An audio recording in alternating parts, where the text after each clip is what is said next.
ओम वंदे हम शीतलाम देवी रासभस्थाम दिगंबराम मार्जनी कलशोपेता शूरपालंकृतं मस्तकाम। ओम ह्रीं श्रीं शीतलाय नमः। शीतला पूजन में अनेक प्रकार की भ्रांतियां फैलाई जा रही हैं। क्या आप जानते हैं, कोई कह रहा है कि 22 मार्च को है, कोई कह रहा है 21 मार्च को है। इस प्रकार की वस्तु चढ़ाएं तो इसका फल ये होगा, ये भोग लगवाएं माता शीतला को तो माता जल्द ही होगी प्रसन्न। इसलिए आज इस वीडियो में आपको प्रमाण के साथ हम बताएंगे कि इस व्रत का वर्णन आखिर किस शास्त्र में प्राप्त होता है, क्या शास्त्रों में इस व्रत का प्रमाण मिलता है या नहीं, आखिर क्या भोग लगाना चाहिए, किस विधि से एवं मंत्र के बारे में भी आपको अवश्य ही बताएंगे। इसलिए वीडियो को पूरा देखें, आपको सरलता से समझ में अवश्य आएगा। इसी प्रकार की वीडियो देखने के लिए वीडियो के अंत तक अवश्य बने रहें। और आपको सबसे पहले बता देते हैं कि माँ शीतला का जो यह व्रत है वह स्कंद पुराण में इसका वर्णन प्राप्त होता है। शीतला सप्तमी या अष्टमी का व्रत का वर्णन जो है स्कंद पुराण में प्राप्त होता है।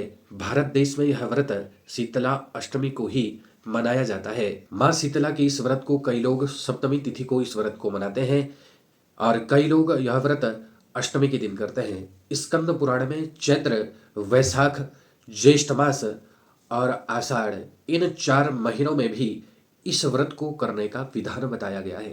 केवल चैत्र मास ही नहीं अपितु 4 महीने भी आप इस व्रत को कर सकते हैं। चैत्र के बाद जो मास आते हैं जैसे चैत्र, वैशाख, ज्येष्ठ मास और आषाढ़ की इन महीनों में भी आप शीतला माता का यह व्रत कर सकते हैं। ऐसा जो है शास्त्रों में प्रमाण मिलता है। कई लोग इन 4 महीनों भी इस व्रत का पालन अवश्य ही करते हैं। तो आपको बता देते हैं कि यह व्रत आखिर 21 मार्च को किया जाएगा या फिर 22 मार्च को। 21 मार्च को ही यह शीतला सप्तमी या अष्टमी का व्रत किया जाएगा, क्योंकि 21 मार्च को सप्तमी तिथि है और 22 मार्च को जो है उग्रवार होने के कारण जो है 21 मार्च को ही यह व्रत करने का शास्त्रों में प्रमाण प्राप्त होता है। 21 मार्च से एक दिन पहले यानी आज के दिन 20 मार्च को यानी गुरुवार के दिन आपको शीतला सप्तमी और अष्टमी व्रत में जो भी नैवेद्य पकवान आदि बनाए जाते हैं वह आप 20 मार्च को ही बनवा लें। आपको बता दें, दूसरे दिन व्रत के बाद जो है ठंडा भोजन करने का विधान शास्त्रों में प्राप्त होता है। इसलिए 20 मार्च को ही गुरुवार के दिन भोजन नैवेद्य पकवान अवश्य बनवा लें। इस दिन जो है व्रती जो है सुबह उठकर जो है ब्रह्म मुहूर्त में शीतल जल से स्नान करना चाहिए, सुंदर वस्त्र को धारण करना चाहिए और जो है पूजा में अवश्य ही संकल्प को बोलना चाहिए। यदि आप संस्कृत को जानते हैं तो ठीक है, आप मेरे साथ उच्चारण कर सकते हैं, यदि नहीं तो आप पंडित जी के द्वारा भी करवा सकते हैं। आप कहेंगे, मम गेहे शीतला रोग जनितोपद्रव प्रशमन पूर्वक आयु आरोग्य ऐश्वर्यादि वृद्धये शीतला अष्टमी व्रत पूजन पूर्वकम पंचांगोदि देवतादि पूजनम महम च करिष्ये। ऐसा कहकर जो है संकल्प आप छोड़ देवे।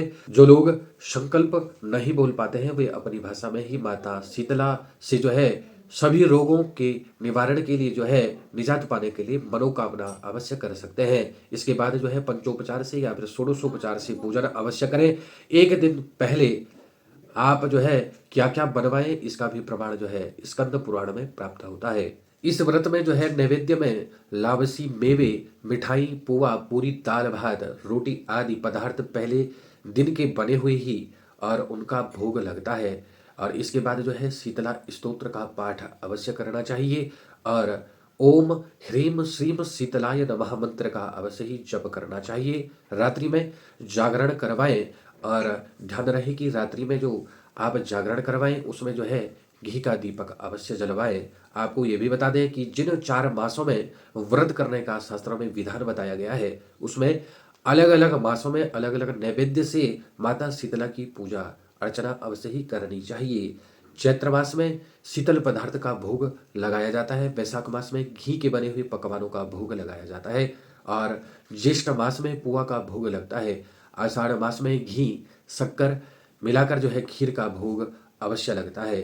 ऐसा करने से कुल में दाह ज्वर, पीत ज्वर और छोटी माता, बड़ी माता, नेत्र रोग, विस्फोटक ज्वर, दुर्गंध युक्त ज्वर, शीतला जनित दोष माता शीतला की कृपा से अवश्य ही दूर हो जाते हैं। यदि आप चैनल पर नए हैं और आपने अभी भी हमारे यूट्यूब चैनल को सब्सक्राइब नहीं किया है तो चैनल को सब्सक्राइब करें, बेल आइकन का बटन दबाएं, कमेंट बॉक्स में हर हर महादेव अवश्य लिखें।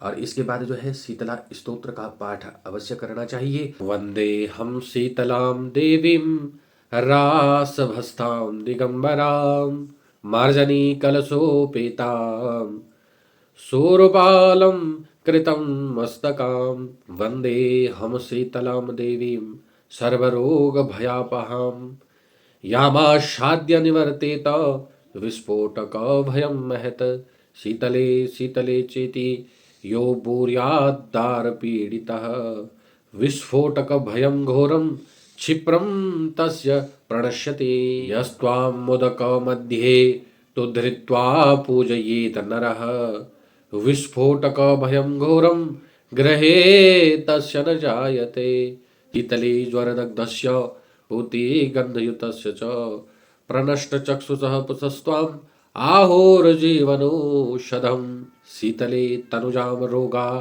नृणां हरसि दुस्त्यजान् विस्फोटक विदीर्णानां त्वमेका अमृत वर्षिणी गल गण्डग्रहारोगा ये चान्ये दारुणा निर्णां त्वदनु ध्यानमात्रेण शीतले यान्ति संक्षयं न मन्त्राणौषधं तस्य पापरोगस्य विद्यते त्वामेकां शीतले धात्रीं नान्यां पश्यामि देवताम्। ॐ ह्रीं श्रीं शीतलाय नमः।